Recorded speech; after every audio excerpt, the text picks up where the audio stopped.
director of Winter Wonderland. This game was probably the most ambitious project I've ever worked on, and it was pretty much an amazing experience. First of all, let me start from the beginning.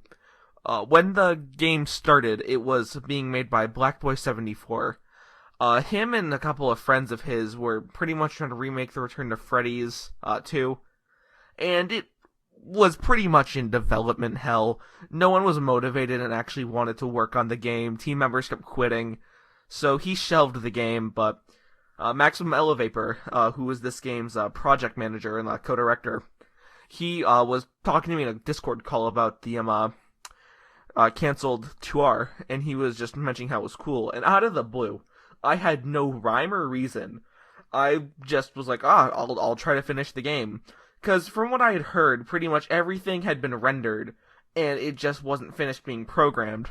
And as a programmer by trade, I was like, okay, I'll finish the game's code and we can release it.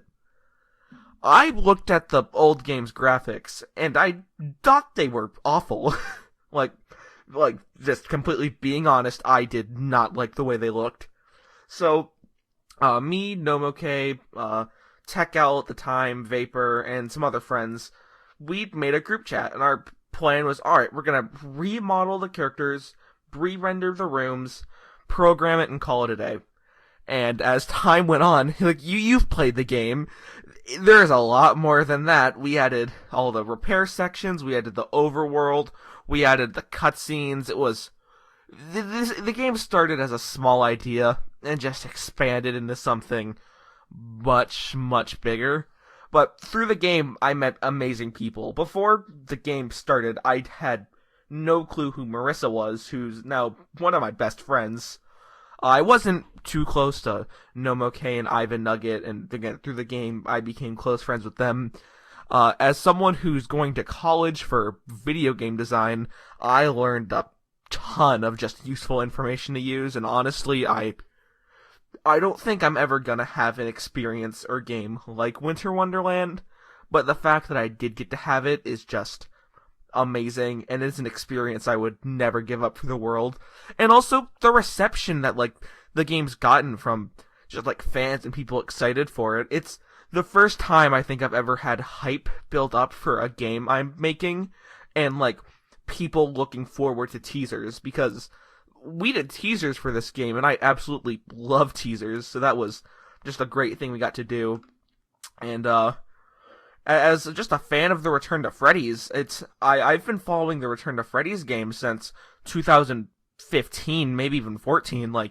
I love the series, and I loved what I was able to do and contribute with it. As you may have heard by now, we are planning on making a sequel to this game, and I just want to say thank you for your support, and I'll see you then. Hi, welcome to my developer insight for the Return to Freddy's 2 Winter Wonderland. I'm the lead modeler of the game. I was contacted by my friend Nomak or Namoke. He asked me if I wanted to be the modeler of this game because Suslord was looking for a modeler. I modeled Bonnie first, then Chica, then Foxy, and then Freddy in that specific order. I left Freddy for last because the team did not know what we wanted for Freddy to look like. We eventually settled on making him look like he was from Five Nights at Freddy's 2.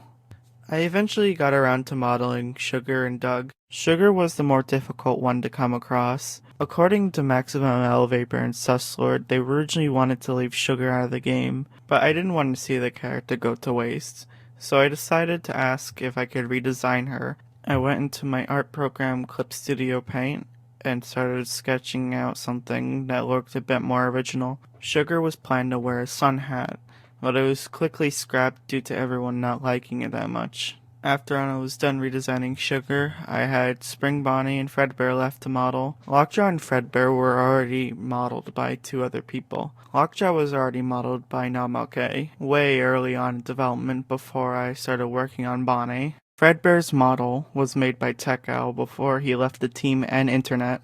but because of the models looking different from my own style, Susslord requested me to edit the models to look more in tone with mine. After I finished the models, I eventually started spriting things for the overworld. Nomak was originally in charge of doing the overworld, but because Susslord knew I had spriting skills in the past, he asked me to see if I could do it instead. The overworld at least took 3 weeks to finish, but because I decided to do it in all one image instead of doing it with tiling instead, it eventually made the process a lot more difficult than it needed to be. Susslord eventually wanted me to do the Night 6 cutscenes because he got lazy and he knew I also animated in Source Filmmaker at one point, so I eventually animated Springbody getting up in that specific cutscene. Afterwards, the team decided that the animations of the animatronics being in front of your desk in the office didn't really look that nice. So I suggested that I can reanimate them and pose them in a nicer way. The last thing I did for this game was animate Lockjaw's jump scare in the Lockjaw repair part of the game. And that's a wrap for my developer commentary. If you're interested in any other projects that I do, follow me on Affordable Puns on Twitter.com and the Thanksome Wolf at GameJolt.com.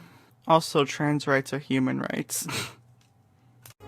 Hi, I'm Maximum Elevator, and I was the second in command and project manager for Winter Wonderland.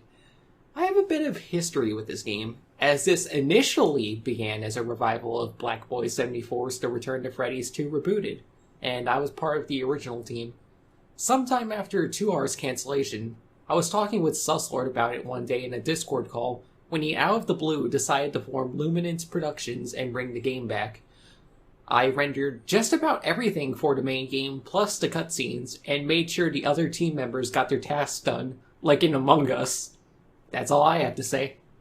Hello, I am Toonster Games, and this is my developer insight for The Return to Freddy's 2 Winter Wonderland. I was originally working on this project starting back when it was called The Return to Freddy's 2 Rebooted.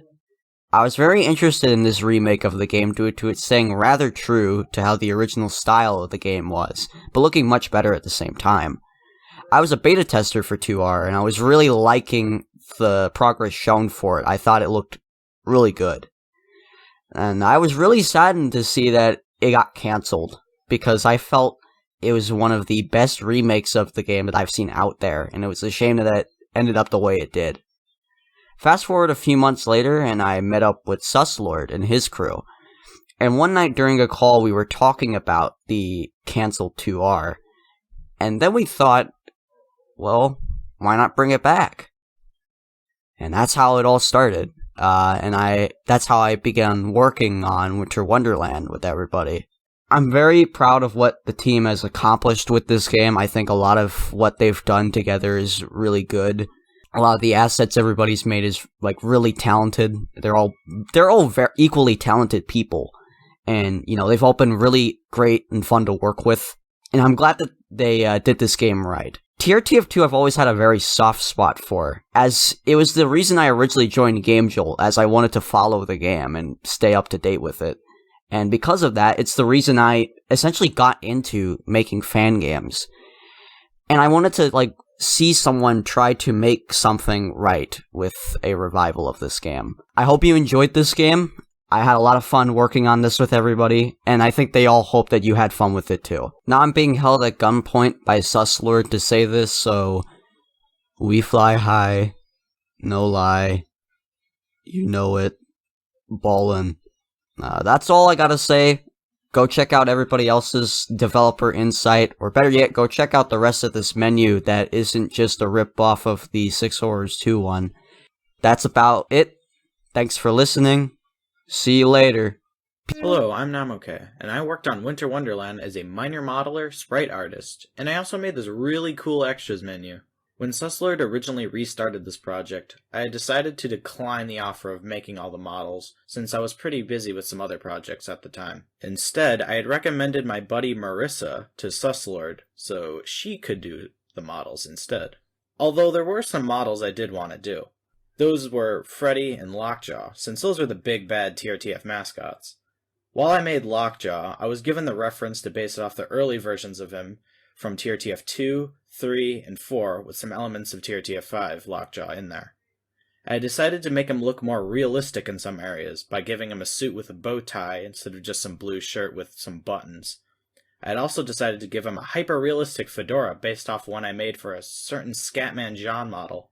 With Freddy, I was going to pitch a older Freddy model I had made for a different project with some adjustments, but later on Marissa just decided to make a whole new one.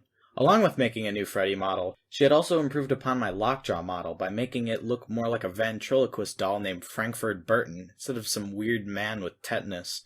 Spreading-wise was pretty similar, where I had made a rough layout of how things were going to look, and then Marissa heavily improved upon them. With the extras menu, though, it was a completely different story. I immediately took the opportunity to make it, since the original version of TRTF2R that Black Boy was making straight up ripped off the extras menu I made for 6 Horrors 2, and I felt that there were some things I could improve upon. My goal was to finish it in a weekend, but that didn't happen whatsoever. I underestimated what I had to do for it, especially this audio player. With some personal issues also taking my time away from working on this, it took about roughly 2 weeks for me to finish the extras menu. I would say that to me, it is a huge improvement to the previous menu that I had made before, and it's overall pretty cool, and I hope you agree.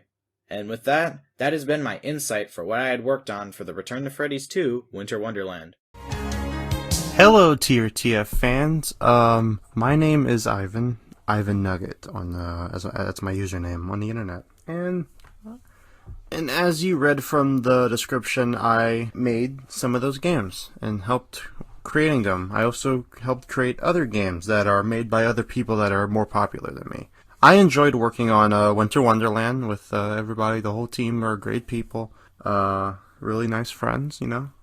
I enjoyed working on the voice lines that I did for the game. That's all I gotta say. Peace off. Hello, my name is Winsomeless. I animated most of Winter Wonderland's jump scares and programmed the entirety of Classic Mode. When I was initially put onto the Winter Wonderland team, I was supposed to have a much more minor role than I have now. If I remember correctly, I did renders for the game page, the initial teasers, banner. Of course, as the game went along, plans got much bigger, and I ended up animating a lot, like jump scares and 360 renders of the animatronics that you can see right here on the extras menu. And then, of course, classic mode. Overall, I'm very proud of what the final product of this game came to be.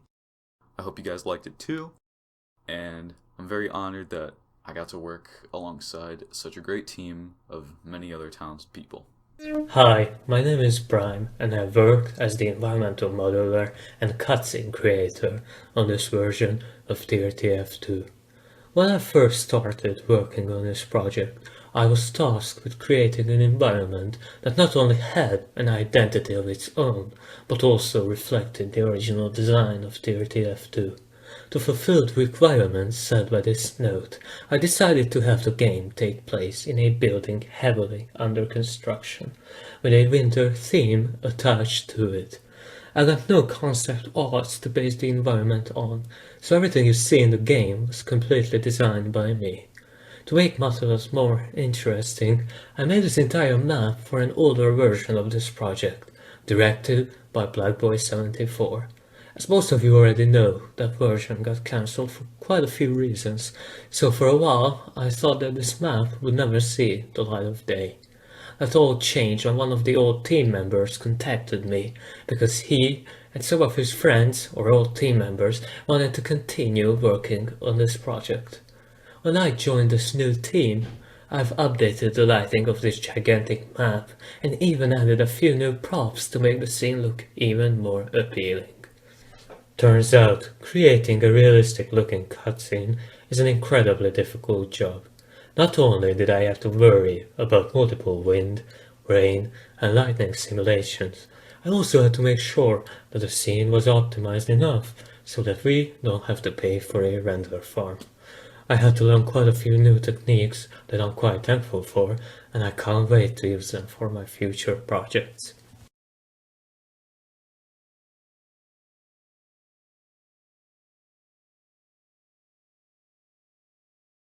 Hello, my name is Winsomeless.